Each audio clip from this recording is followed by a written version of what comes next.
It's basically stomach acid, but not good. Yeah, so he messes them up, and then he gets killed by his wife, right? Charity kills him. Oh, accidentally. Yeah, because she's aiming at Grace, and he's there. Grace is just so wily. Yeah, she's very, she's like the... Wiry. She's like the kicker from Replacements. The kicker from Replacements, or the really wiry people who never think are going to make it through American Ninja Warrior, and then they crush it. Oh yeah, like I was I'm a mechanic. I've been training for this for 6 months. I climb on bridges in my free time. Yeah, and then they crush the course. Yeah, they're just crazy. Oh, and she puts herself through the ringer in this. Back gets cut. Oh, she gets... and this goes... I actually wrote this down. This goes back to... I can't remember which horror movie it was that we were watching about when people get hurt and needing to feel it. So it should be something that hurt. Like, people don't understand what I've said this before. Yeah. What a bullet wound feels like. Mm-hmm. But you feel something like when her hand goes over the nail. A fingernail. Oh. Getting pulled. Yeah, because that has happened to you, or you've cut yourself, or you've done something stupid, and you know how it feels to be sharply cut. That scene in this movie where... Alright, so Georgie shoots...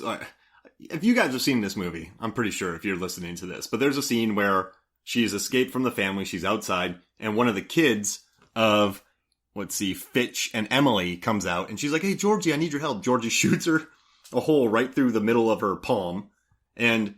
she knocks Georgie out. Good punch. Oh, yeah. She blacks that kid out. Good for her. Knocks him out. And then a goat scares her. Sicario rules apply here. That's right. Best goat since Drag Me to Hell? What do you think? Yeah. I mean, it pushes her into the well. Oh, that is so gross. And then she falls into a well with a ton of squishy skeletons. All the people they've killed over the years. Lots of disease, and there's probably bugs. Why haven't they poured some lime on this? I'm disappointed in Stevens. He feels more capable than this. Oh, yeah, you're right. Or bleach, or whatever it is you do to break down bodies. Maybe it's a ritual.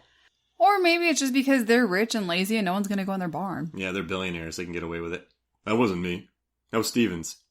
All right, so then when she crawls out, though, and she puts her hand, so she has a hole in her palm. Well, yeah, she has to scrape her way up the wall. Ugh. And then she reaches up and sticks the hole in her hand right through a nail. And that reminds me of, this has been done before. It's kind of funny in You're Next. I keep bringing up this movie, and I hate doing that. But she puts this fake board down with nails in it. And this guy's like, aha, you're not going to get me. Then he steps further in, but he misses the other trap she set up, and he steps right onto the nail. And then in Quiet Place, they set up a nail for about 45 minutes. Then she steps on that. Like, nail gags are bad. Because they make you cringe. Because you've very likely hurt yourself with a nail or a screw or something, or a hammer. And pencil stabs. Pens, knives, just in the kitchen. Yeah. I mean, just, like, I think they were talking about fingernails, right? You feel, like, when someone's fingernail gets ripped off, you're like, ooh! Mm-hmm. Like, you've gone a little too far picking your fingers. This conversation is making me very uncomfortable. But it's such a good scene, though. It is. And I actually, one of my favorite moments in the film happens when Charity sees Grace running through the yard, and Charity's like, oh, I'm going to kill you now. And she shoots her bow and arrow, a crossbow, and the crossbow flies 40 yards the other way. Mm-hmm. Remember that scene? Yes. So she's probably the only... Her and Stevens are probably the only... Well, she's a survivor, too. She wants to live. She clearly has some bad thing in her past. She was abused, or who knows what. I'm not going back. Yeah. That's her whole thing. I'm not going back to that lifestyle, so I am down to kill. I never thought about the fact that Daniel really warned her about that. Yeah, and I would assume Fitch was probably warned as well, because... And he didn't believe it. Fitch didn't. Do you think Fitch believed it? No, he probably thought it was just stupid. Yeah, stupid. So that's a whole nother part of this story, the believers versus the non-believers. Yeah, poor Aunt Helene, who lost her husband on her wedding night. You know, they talked about her hair in this, so I listened to the commentary, and then I listened to the behind-the-scenes interviews, and then I read every interview I could find, and they talked about her hair in this, and they called it like a shark fin hair. I kind of loved it, and the studio was really worried about it. Her hat's like a shark fin? Yeah. No, the studio was really worried about it. She went full Deep Blue Sea. But then they saw more footage, and like, oh, okay, we get it. Readiest, noddest. Her hair's like a shark fin. Oh my goodness. I like that. New song, remix. I'm going to make a meme. But yeah, so she's kind of just accepted. She knows that this curse is real. And she seems all these rich kids don't believe it. You know, like, oh, brown-haired niece, you know, you're still alive. I love that line. So she's lost because of this. Well, she believes it because I think she's a little kooky. Yeah. But she hasn't seen the proof. Now, the father, Henry Zerny Tony, he says there was another part of the family that didn't do it. They woke up, blah, blah, blah. So he knows it's real. Or I guess you could still rack it up to a bad, oh yeah, something bad happened to them. He mentioned 3 of those, though. Yeah, that's true. You know, I'm gonna. So I think there are some people who believe and some people who just play along because they feel like they have to. But then they tell us later in the movie about all the rituals that they have done all their lives to learn how to deal with this stuff. So is there an annual ritual? Well, I think the letting of the goats. There might be an annual ritual, or whenever there's a game and a person isn't sacrificed, they sacrifice a goat. Oh, interesting. But it could be an annual one too. I don't know. But there's goats down there. No wonder that goat. Sure. That goat was like, "I'm not going down there. You're going down there," and he pushes her. Oh, that goat didn't want to die. Well, poor goat. That goat knew what was going on. Goat should run away. Can I tell you something real quick about the costume design? Yeah. So Avery Pulous, she did an excellent job on this, and a lot of people talk about it, but they had 17 different dresses in this film for Grace, and I kind of love how everything was functional for her. And Avery actually she got some chucks. And she came up with the color herself to make them yellow in that, which I thought was really cool. But yeah, the dress is neat. There's 17 different dresses, all for the different distress that you go through. And it was 5 pieces. And yeah, like the skirt, the overpiece, the corset, the lace overlay, the skirt. What's sash. That, 3? The sash. And then the bowler hat. The fascinator. She had the little thing that goes over the corset. No, that was the lace overlay. I can't remember what the last You used piece a fancy was. word. I said the thing that goes over it. Yeah. But yeah, 5 parts. It was so much like my wedding dress, right? Yeah, you're right. All those parts. Oh, yours was so much better. And then I ripped it up so we could go partying and, we crushed it. We knocked Thriller out on the dance floor. Exactly. Jen Garner and Mark Ruffalo joined us. And Judy Greer. They were filming in town. Yeah. But they were acting, it was 13 going on 30. They said they were 30, but they were acting like 13-year-olds. It was 33 going on 15. 15? Yeah. It's like Benjamin Button. I'm really hoping that I can get this movie made, Meg. It's called 37 Again, starring me and Dolph Lundgren. We switch roles. Okay. So he becomes me, I become him. I see it. 30. But yeah, so Avery in this movie, I like the dresses a lot, and there's a lot to be read on that, but I also like what she did with the other characters. So she got, for the father, who she got for Tony, she did tone on tone with him. On Tony? And then, oh gosh. But she got him a beautiful Dolce & Gabbana. He top. Did look quite sharp. Like very, like, bondish, but it, like, she, like... He looked very tailored, very fitted and sharp, and just everything was crisp lines. I love, like, that Dolce & Gabbana, that was a nice top. Like, they loved it. And then what they did she put a cardinal uniform and a cape on Aunt Helene. So Aunt Helene's wearing a cardinal uniform. Oh, I see it now. Which is really interesting. And then I like what she did a lot with Emily. And so she just dressed her in different things. So she looks like someone who could just go to a music festival and pull it off. So basically what she said was, it's an insane outfit that a lot of people probably couldn't pull off, but she nails it. Okay.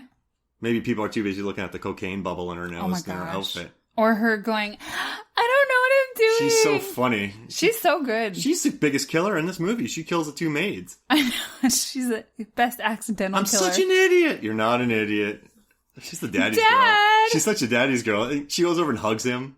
I'm like, oh yeah, but then he still sends her to the barn because he doesn't think she's capable. Yeah, her and Adam Brody. Can I tell you a really funny headline I read? Speaking of the dress, it was the Chicago Sun-Times, and I was just so pleased with it. You already covered the material in what you said, but this headline killed me. Say yes to the distress. Oh, that's a good one. I know. I was very pleased I'd with have them. quit. I said, good job. Good job. I'd have retired. I'm done. Pretty amazing. I'll never do better than that. But I don't know. I guess I dig how, she put Adam Brody Daniel in a very Gatsby type outfit, and she did the same with Charity. Just kind of like his unbuttoned look. That's very kind of Gatsby. And then with her, she kind of had more of like a 1920s dress, Charity. And then Andy McDowell just had that black dress that was very simple, elegant.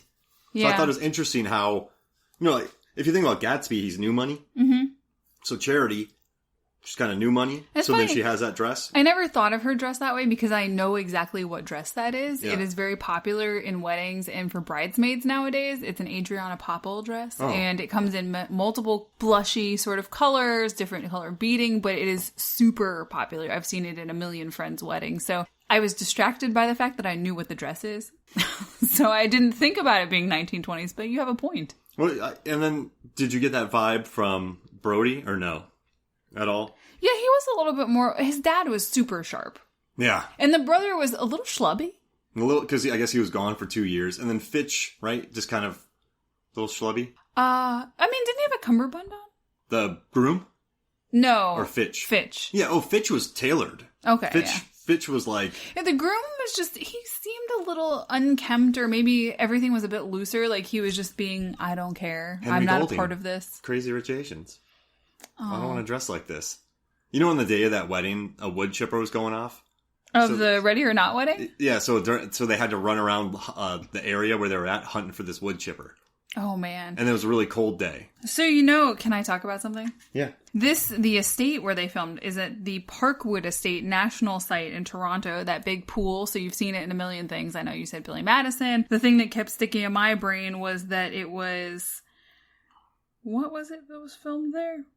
Oh, the superhero show on Amazon. Oh, yes, The Boys. Oh, I did write it down. Just kidding. So The Boys was filmed there. There was a scene in front of that pool. It's a very memorable pool if you've ever seen it filmed something. But 85% of the production was filmed at this estate, and the grounds are just massive. It's just parkland, and all the stables are there, and a lot of the interiors were in the estate. It was really tough for them. They had to use a lot of Steadicam because they didn't want to put a lot of stuff on the floor. Mm-hmm. So a lot of the blood that they did, they couldn't really show a lot of the blood. So the dumbwaiter gag where the maid gets killed, you really had to avoid the blood on that. Mm. So I thought that was pretty interesting where they had to avoid, and like they had to build panels over things before they build panels over the original wood to splatter and then put their sort of facade and look to it. And then splatter it all on there. I thought that was really interesting. That is interesting. And I thought it was so fun when I was researching this place. They have on their Facebook page, the Parkwood Estate, a production album, photo album for Ready or Not, where they just post a bunch of stuff. They were a little bit concerned about the language in the trailer, so they didn't want to post the trailer, but they posted all the photos they took of the cast and crew while they were filming. So that was kind of fun. I mean, it's a good-looking cast and crew. You want to have photos of that. You know what else I thought was interesting about that place was that it was created by the Otto Baron. What? Really fancy title. Snobby stuff, you know. Totally a room that one would have in a house, right? Yeah. The Otto Baron who founded GM. Oh, that's neat. Created that house there. I mean, it's a big old house. Mm-hmm. And I like in this movie, they purposely... Because, you know what's interesting about this film is you don't know the geography at all. No, other than the staircase and maybe the main hallway. And that was a purpose... Like, they did that on purpose. Oh, to disorient you? Yeah, to really do that. They want to know logic in the house. This is my favorite line from the commentary. So it's the three guys from Radio Silence and Samara Weaving. And they're talking about, hey, you were smoking these herbal cigarettes during this opening take because they're not real cigarettes. They're like, what's in it? And then she goes, herbs. It's just such like... Just herbs? Like, I know they're herbs, but like, what kind of herbs? Oregano. But I just like hey, if I had some, I'd smoke it. But I just like that was the blunt answer to that.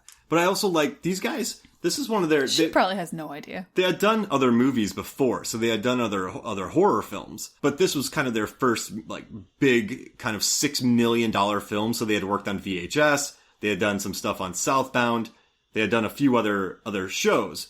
So what I liked about this is they talked about the producer on here. And what they did in this movie, they didn't have much time. They had like 20 days. So they had to schedule everything down to the minute. And I guess they had a hell of a producer on here just going, move. I think I heard that part of the commentary. They were very grateful for that person because they were able to cut a lot of fat out of the script. 20 pages of fat. Yikes. And they said it was painful, but they said that this producer called them up and went, guys, do you want to do this or not? But didn't they say it was better for it and they were very happy about it in the end? But they were kind of being, I guess they didn't want it to be like that. And it's like, we need to do it. And so they hacked out 20 pages. And you know what's interesting? These guys, Matt and Tyler, they interviewed for the job, and then the producers were like, thanks, next.